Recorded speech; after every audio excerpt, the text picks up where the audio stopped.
everyone, Happy New Year. This is JC from Team Empire, back with another meta-analysis video. Sorry it's been a long time, got a little behind on the monthly metas. And rather than a monthly meta, since we're already into set 13 and we're past all of the BCS events for the year, I'm here with Jack today, and we're going to talk about what we think are the 5 best decks going into January and a little bit of February too. Welcome, Jack. Hey, thanks for having me. I'm really excited to do meta-analysis again. Like you said, it's been a long time. Yeah, it's been a while. So the idea of this video is Jack and I are just going to talk about what we think are the 5 best decks of the month, being January, prior to Lyrical Set 4. Keep in mind this is just our opinions, and nothing we say is, objective. However, I don't think many people will disagree with us on some of these picks.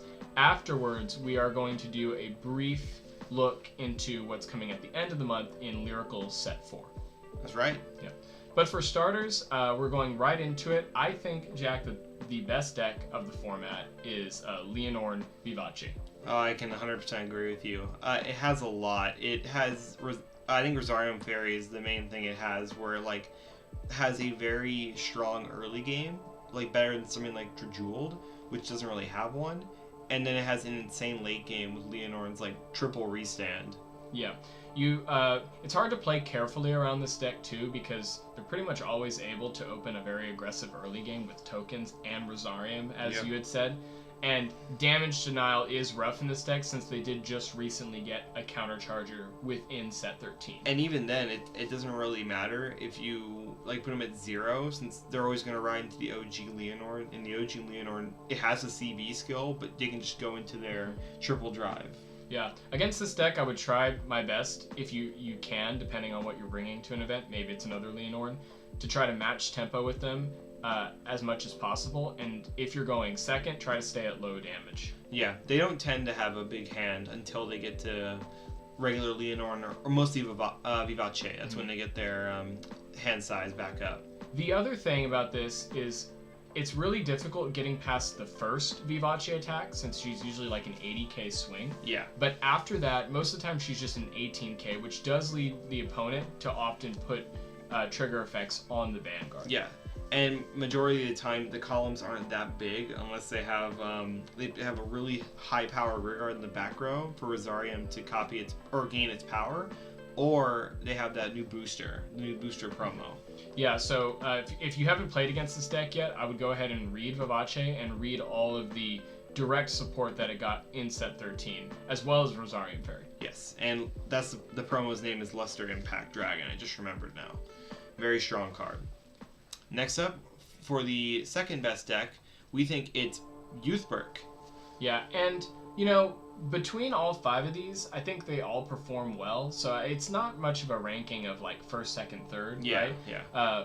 I think we do think Leonor is the best, but Full Blast is very, very strong. There was a time when this was revealed that people thought it was bad, and then once all the double rares were revealed for Youthberg in the set, it became kind of busted. Yeah, the only thing holding this deck back is literally just comes down to RNG factor.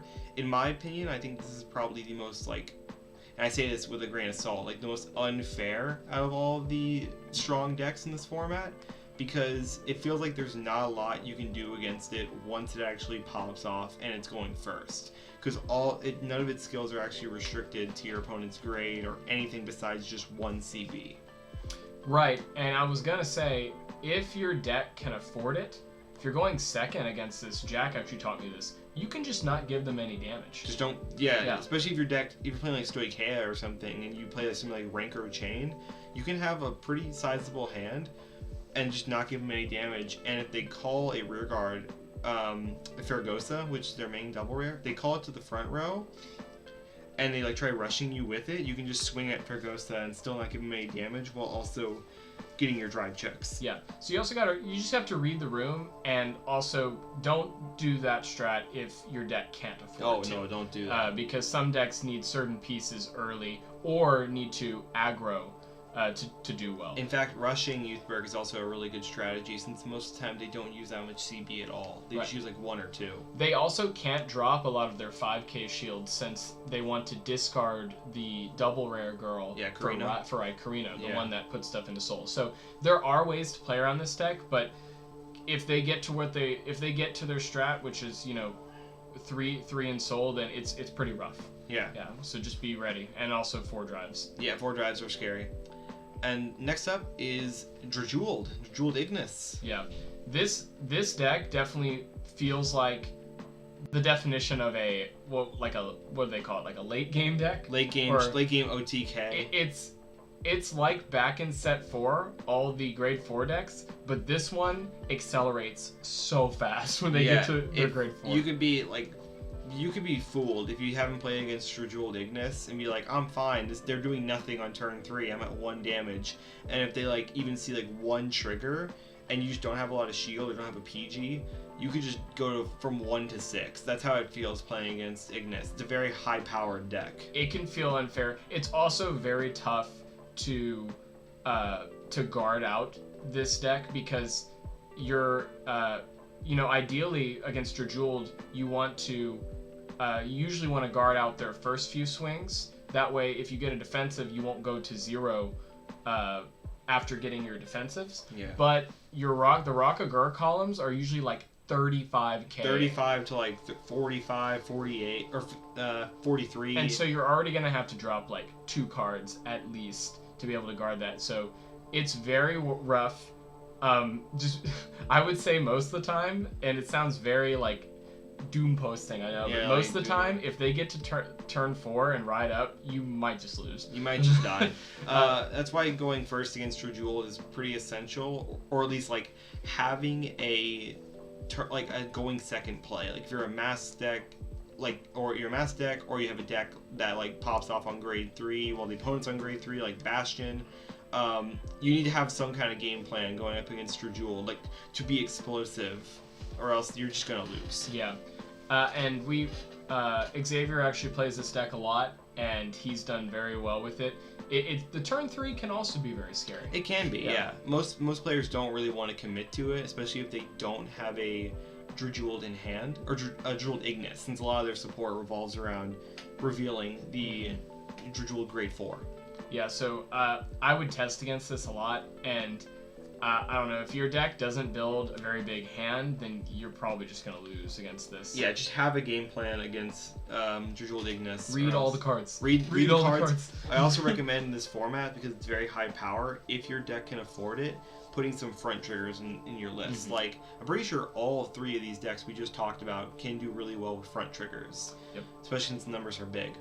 Speaking of a deck that can play front triggers, Bastion Accord. This is still a very powerful deck in both of our opinions. Yeah, it's I know it's a set 12 build, and there's still a lot of decks from set 12 that can perform very well. But Bastion in particular, I mean, it does a lot of drive checks. Yeah, I don't think it also hits extremely hard on turn 3. We're talking about a lot of these decks, like Leonor and Djed. They pop off mostly on turn 4, and Youthberg needs its pieces. Bastion really doesn't need any pieces to hit hard on turn 3. Yeah, it also doesn't mind a lot of early rush, because then they just drop all their Aldens, use all the CB, and have a 12-card hand. Oh yeah, and then it's got even more powerful. Technically, it is a set 13 deck as well, since it got its promo, Sapient Owl, which is extremely powerful. I mean, a countercharger in Bastion is insane. That's something that's been holding the deck back for a long time, is that you can just burn through all your CB and then that's it. Yep. That, along with some people are still doing the Superior Ride Girl, that does really well when you're wanting to keep up or get a turn ahead, so to speak.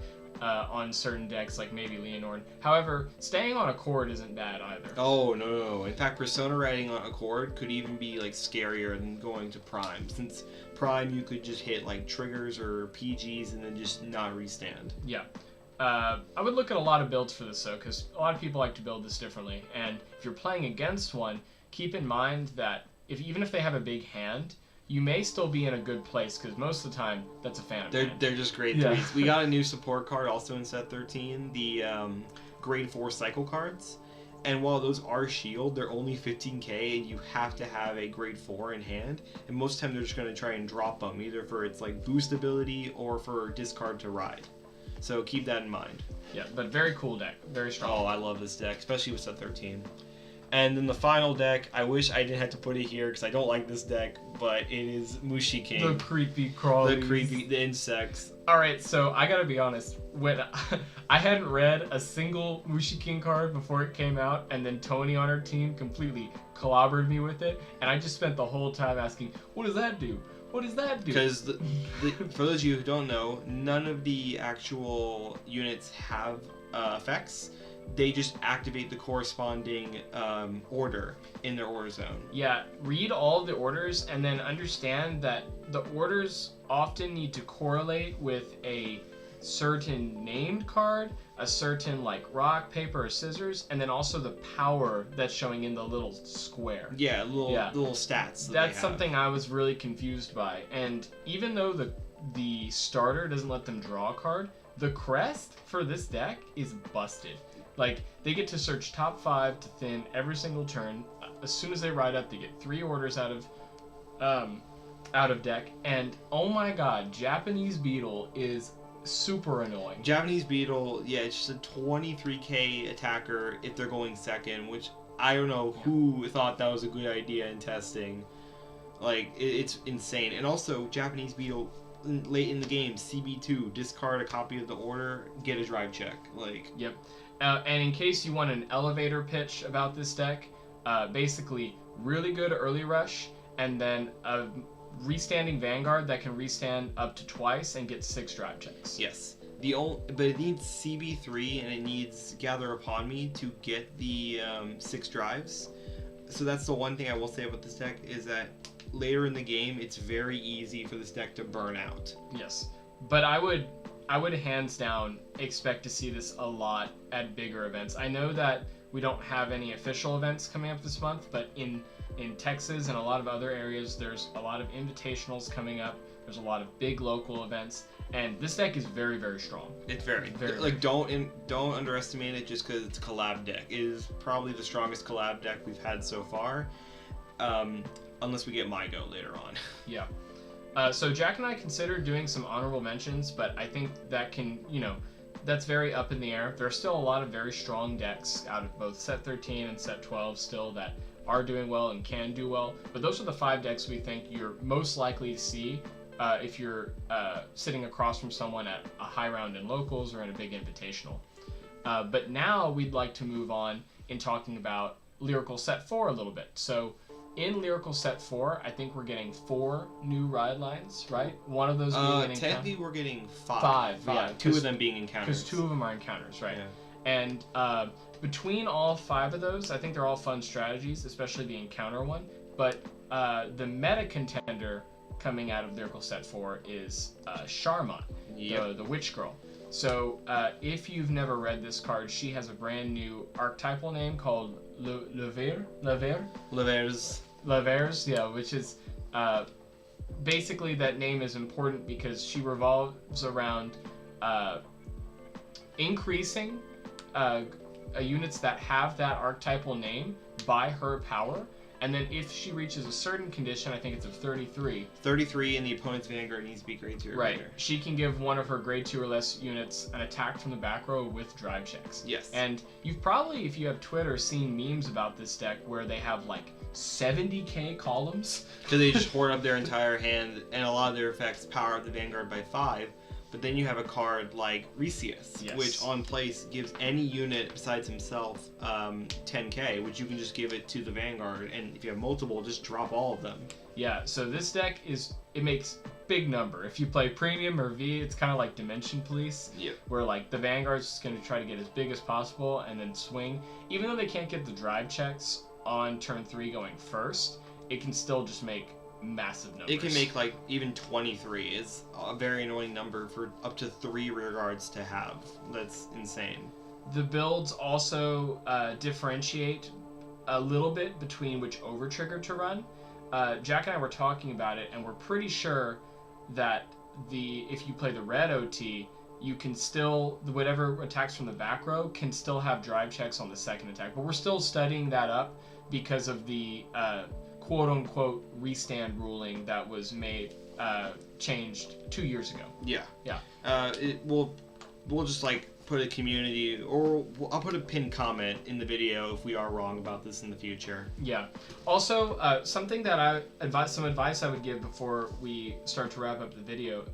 When a new set comes out, let's say maybe you're a person that doesn't keep up with card reveals, which is fine. But when a new set comes out, I would read every triple rare that is in the set. At least every triple rare. I would probably go triple double, but at least triples. Yes, at least triples. That way you know what bosses you might sit across from, like what new decks, and what new cards will appear in some existing strategies already. Yeah. So if you haven't already, this set comes out at the end of the month. I know a lot of people are excited for it. There's a lot of exciting reprints too, like Yuika.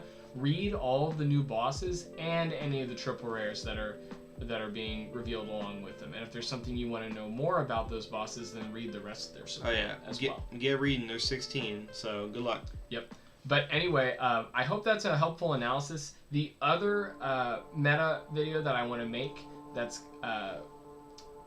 maybe the end of this month or beginning of next month is a video talking about Worlds, because I know we have Worlds coming up. I want to make a video, some type of video revolving around the standard and premium formats. Yeah. But thank y'all for being patient. I hope you enjoyed this type of content. Take a look at all the decks that we had talked about, and if you already know about them, then explore into the deeper regions of the meta, some of the more tier 2 and 1.5 strategies. Absolutely. Yep.